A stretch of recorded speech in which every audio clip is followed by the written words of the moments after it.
Hello बच्चों, कैसे हैं आप सभी लोग। हम लोग आ गए हैं क्लास 10th के चैप्टर 4 पर। इसका नाम है क्वाड्रेटिक इक्वेशंस। आज हम लोग करेंगे एक्सरसाइज 4.2 का क्वेश्चन नंबर 4 करने वाले हैं। ठीक है, new NCERT book CBSE subject mathematics. Question को पढ़ लेते हैं, उसके बाद क्वेश्चन को करेंगे। मैं हमेशा क्वेश्चन पढ़ने के लिए इसलिए बोलता हूँ क्योंकि वो सबसे इंपॉर्टेंट है। कई बार आपको क्या होता है कि आप पूरे ईयर में इतनी बार क्वेश्चन को कर लेते हैं कि आपको क्वेश्चन याद भी हो जाते हैं, बट आप क्वेश्चन पढ़ते नहीं हो तो आपको लगता है कि वो आपको आता है, लेकिन उसमें कभी कभी कोई कोई टर्म या वैल्यूज़ या समथिंग वो चेंज होता है जिसकी वजह से आपका क्वेश्चन गलत हो जाता है। तो क्वेश्चन को पढ़ना बहुत ज़रूरी है। ठीक है, find to consecutive positive integers. ठीक है, हमको टू पॉजिटिव कंसेक्यूटिव इंटीजर्स निकालने हैं। ठीक है, आगे क्या दिया गया, सम ऑफ वूज स्केयर इज 365। ठीक है, ध्यान से समझना। तो हमको यहाँ क्या करना पड़ेगा, इंटीजर तो हमको पता ही नहीं है, फर्स्ट और सेकंड इंटीजर हमारा क्या है, जो भी है। ठीक है, तो मान लेते हैं कि जो टू कंसेक्यूटिव पॉजिटिव इंटीजर उसमें से जो फर्स्ट वाला है, let the first positive integer, ठीक है, उसको क्या मान लेते हैं आप, x मान लेते हैं। ठीक है, ये हमने मान लिया x। ठीक है, क्लियर है बच्चों। देन सेकंड क्या होगा, सेकंड पॉजिटिव इंटीजर क्या होगा आपका, वो हो जाएगा x प्लस में 1। अब बोलो सर x प्लस में 1 क्यों है, देखो ध्यान से पढ़ो। Find to consecutive positive integers, मतलब कंसेक्यूटिव क्या होगा, जैसे कि 5 है तो जो नेक्स्ट होता है वही होता है 5 प्लस 1 मतलब कि 6। ठीक है, 5 है तो उसका जो नेक्स्ट कंसेक्यूटिव पॉजिटिव इंटीजर होगा वो 6 होगा। क्लियर है बच्चों। अगर 3 है तो 4 होगा प्लस 1 करके। क्लियर है, इसलिए हम लोगों ने यहाँ फर्स्ट को x माना है और जो सेकंड कंसेक्यूटिव मतलब उसके अगला यानी नेक्स्ट वाला, ठीक है, तो x प्लस 1 ही होगा। ठीक है, क्लियर है। नेक्स्ट में क्या है, सम ऑफ हुज स्केयर, मतलब जिनका सम का स्केयर, सम मतलब इन दोनों को सम कर दे, x प्लस में x प्लस 1 कर दीजिए, इनका स्केयर कर दीजिए। ठीक है, दोनों का अलग अलग। ठीक है, स्केयर कर दिया हम लोगों ने। क्या है, इज है 365। ठीक है, ये हमें क्वेश्चन में दिया गया। यहाँ तक समझ में आया, कोई डाउट, कोई समस्या, कोई परेशानी तो कमेंट सेक्शन में पूछ सकते हैं। ठीक है, चलिए इसको फर्दर सोल्व कर लेते हैं। ये x का जो स्केयर है तो x square as it is आ जाएगा ऐसे। ठीक है, अब ये x प्लस 1 का स्केयर है मतलब a प्लस बी का स्केयर है। फॉर्मूला पता है या मुझे बताना पड़ेगा, आप लोग 7th 8th क्लास से पढ़ते आ रहे हैं तो आपको पता होना चाहिए। ठीक है, तो मैं इसको लिख नहीं रहा हूँ फॉर्मूला, मैं डायरेक्ट यहाँ पर पुटअप कर रहा हूँ, बट फिर भी मैं उस हिसाब से करूँगा आपको समझ में आ जाए। ठीक है, तो a प्लस बी का स्केयर है तो a का स्केयर का मतलब x का स्केयर हो गया। ठीक है, प्लस b का स्केयर का मतलब 1 का स्केयर हुआ, प्लस 2ab होता है, 2ab का मतलब है 2 इंटू में a का मतलब x और b का मतलब 1। ठीक है, इज इक्वल टू क्या है, 365 है। क्लियर है बच्चों। अब इसको फर्दर सोल्व कर लेते हैं।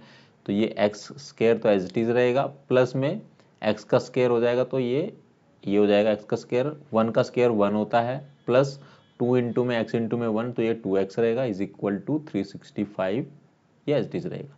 फर्दर सोल्व कर लेते हैं, x square plus x square कितना हो जाएगा, 2x का स्केयर हो जाएगा। ये प्लस का 2x इधर लिख लेते हैं, ये प्लस 1 थोड़ा बाद में लिख लेते हैं। ठीक है, ये इधर प्लस का है 365, इधर आके माइनस का 365 हो जाएगा और इज इक्वल टू हो जाएगा 0। ठीक है, अब हम लोग क्या कर सकते हैं, इसको फर्दर सोल्व करेंगे। 2x का स्केयर प्लस 2x, ठीक है, प्लस का 1 है, माइनस का 365 है, ये बड़ा है तो इसमें से एक जाएगा तो कितना बचेगा, ये हो जाएगा आपका माइनस का 364 इज इक्वल टू 0।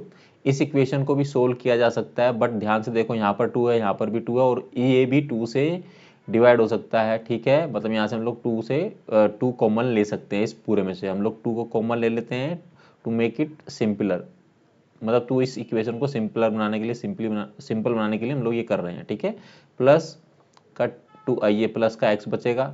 ठीक है, और माइनस का ये हो जाएगा आपका 2 से इसको देखो डिवाइड करके, 2 से करेंगे तो ये हो जाएगा 18 और ये आ जाएगा आपका 182 आएगा। ठीक है, 182 आ जाएगा, bracket close, is equal to 0। ठीक है, ये आपका 2 इधर जाके 0 हो जाएगा, हमारे पास जो इक्वेशन बचेगी वो बचेगी x का स्केयर प्लस x माइनस 182 और is equal to 0।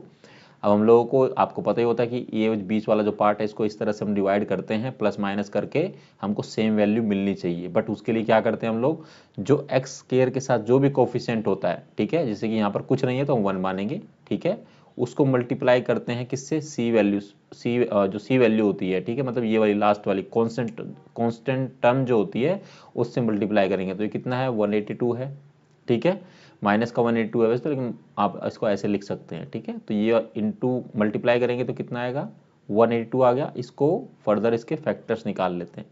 Last question में हम लोगों ने ये किया था, आपको अगर याद होगा तो, ठीक है, सेम चीज़ की थी। फैक्टर निकालेंगे तो कितना होगा, ये हो जाएगा 91, देन ये किसी भी 7 से ही वो होगा, ठीक है, फर्दर तो ये 13 से जाएगा, अगेन 13, तो हमारे पास आ गया 2 7 और ये आ गया, ठीक है। इन दोनों को मल्टीप्लाई कर दीजिए तो 14 और 13 आ गया, ठीक है।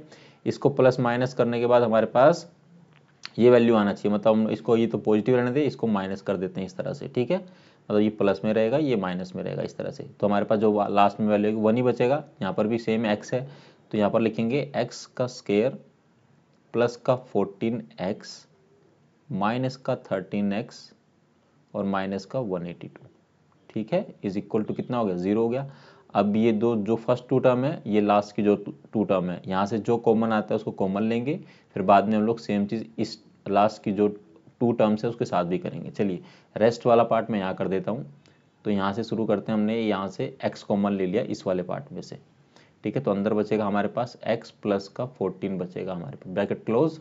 और यहाँ से इसमें से हम लोग माइनस तो कॉमन लेंगे ही लेंगे, साथ में हम लोग 13 भी ले लेते हैं, ठीक है, ठीक है, क्योंकि ये वाला जो 182 है वो 13 से डिवाइड हो जाएगा, कट जाएगा, ठीक है। सो अंदर बचेगा हमारे पास में x, और देखिए ये साइन क्या है, माइनस का है, हमने माइनस बाहर कॉमन लिया तो माइनस माइनस क्या प्लस, तो अंदर आएगा प्लस का साइन, ठीक है। और जो 182 है उसको देखते हैं कि 13 से कहाँ पर कट करता है। सो 13 1 जा 13 बचेगा 5 और 2 52, 13 चौके 52, 14, तो ये आ जाएगा 14, ठीक है, इज इक्वल टू क्या है, 0 है, ठीक है। अब x जो है -13 है इसको हम लोग एक साथ लिख लेंगे, x -13 ये ब्रैकेट बंद, और ये x प्लस 14 को हम लोग एक साथ लिखेंगे, ठीक है, यहाँ पर भी ब्रैकेट बंद दोनों साइड से, और इक्वल टू 0। अब दोनों को अलग अलग लिख लेंगे, x -13 इज इक्वल टू 0, बीच में एक लाइन खींचेंगे, x प्लस में 14 इज इक्वल टू 0, इधर से आ जाएगा x इज इक्वल टू 13, और इधर क्या है कि ये हो जाएगा x is equal to minus का 14, ये माइनस प्लस है ना, उधर माइनस में हो जाएगा। लेकिन ध्यान देना कि हमारे पास जो हमको आंसर चाहिए वो ये है, कैसे है, तो क्वेश्चन में ध्यान से पढ़ो, फाइंड 2 कंसेक्यूटिव पॉजिटिव इंटीजर्स, तो पॉजिटिव तो ये है, नेगेटिव तो नहीं चाहिए ना, तो आंसर हमारा 13 होगा, ठीक है। सो हमारा क्या होगा, फर्स्ट पॉजिटिव इंटीजर आ गया आपका, फर्स्ट पॉजिटिव इंटीजर क्या है बच्चों, जल्दी से बताइए, ये है 13 जो कि हमने x माना था, ठीक है। और सेकंड पॉजिटिव इंटीजर, ठीक है, वो क्या था, x प्लस में 1 था, मतलब 13 प्लस में 1 इज इक्वल टू ये हो गया 14, ठीक है। हेंस हम यहाँ लिख देंगे, ठीक है, द इंटीजर्स